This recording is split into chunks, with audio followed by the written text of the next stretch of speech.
एक जंगल में एक हाथी और एक बंदर रहते थे। विशाल शरीर वाला हाथी बलशाली था। वह अपने बल के बड़े बड़े पैरों को उखाड़ फेंकता था। अपने विशाल पैरों के नीचे छोटे पौधे और झाड़ियों को रौंद डालता था। वहीं बंदर तेज और फुर्तीला था। पलक झपकते ही उछलता कूदता ऊंचे पेड़ पर आसानी से चढ़ जाया करता था। हाथी और बंदर दोनों को अपने अपने गुणों पर अभिमान था और दोनों स्वयं को एक दूसरे से श्रेष्ठ समझते थे।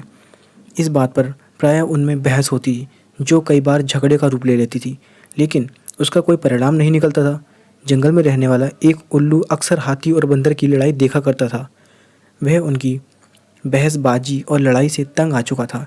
एक दिन वह उन दोनों से बोला, तुम दोनों की बहस में कई दिनों से देख रहा हूँ। आज फैसला हो ही जाए। क्यों ना तुम दोनों में एक प्रतियोगिता करवाई जाए। जो जीतेगा वो श्रेष्ठ होगा। क्या कहते हो? हाथी और बंदर मान गए। एक स्वर में उन्होंने पूछा, मगर प्रतियोगिता क्या होगी? उल्लू बोला, इस जंगल के पार एक दूसरा जंगल है। वहाँ एक पुराना वृक्ष है जिस पर एक स्वर्ण फल लगा हुआ है। तुम दोनों में से जो भी उस स्वर्ण फल को ले आएगा वह विजेता होने के साथ ही दूसरे से श्रेष्ठ होगा। हाथी और बंदर के बीच प्रतियोगिता प्रारंभ हुई। बंदर फुर्ती से एक पेड़ से दूसरे पेड़ पर उछल उछल कर आगे बढ़ने लगा। वहीं हाथी अपनी सूंड से रास्ते में आने वाले पेड़ों को उखाड़ता और रौंदता हुए आगे बढ़ने लगा। कुछ ही देर में उन दोनों ने जंगल पार कर लिया। अब उनके सामने नदी थी जिसे पार कर ही दूसरे जंगल में पहुंचा जा सकता था। बंदर जल्दी से नदी में कूद गया, मगर पानी की तेज धार में वह बहने लगा। उसे बहता देख हाथी ने अपनी सूंड से पकड़कर उसे बाहर निकाला।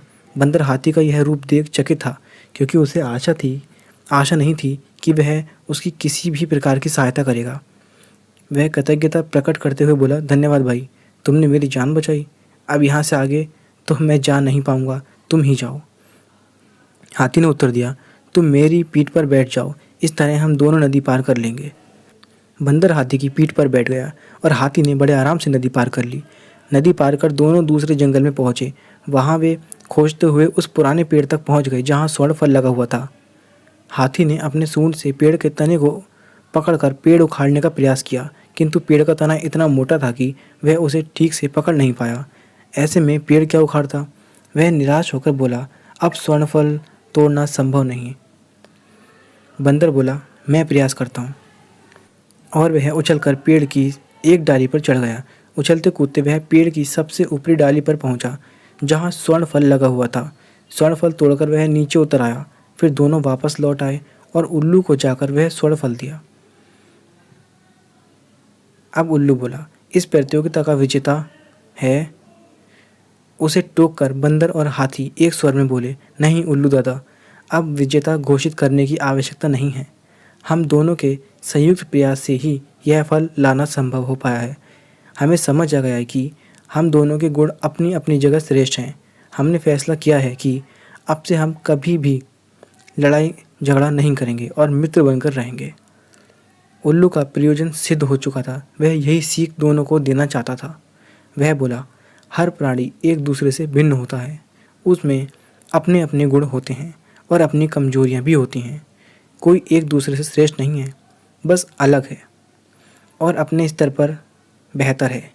हमें एक दूसरे से लड़ना नहीं है, बल्कि सबका सम्मान कर मिलजुल कर रहना है। उस दिन से हाथी और बंदर मित्र बन गए। इस कहानी से हमें क्या सीख मिलती है? एक दूसरे के गुणों का सम्मान कर मिलजुल कर एक साथ रहें, जिससे जीवन सुखद रहेगा। तो दोस्तों, आपको ये कहानी कैसी लगी नीचे कमेंट करके बताएं। वीडियो पसंद आई लाइक करें, दोस्तों के साथ शेयर करें और इसी तरीके की और मज़ेदार कहानियों के लिए चैनल को सब्सक्राइब करना ना भूलें।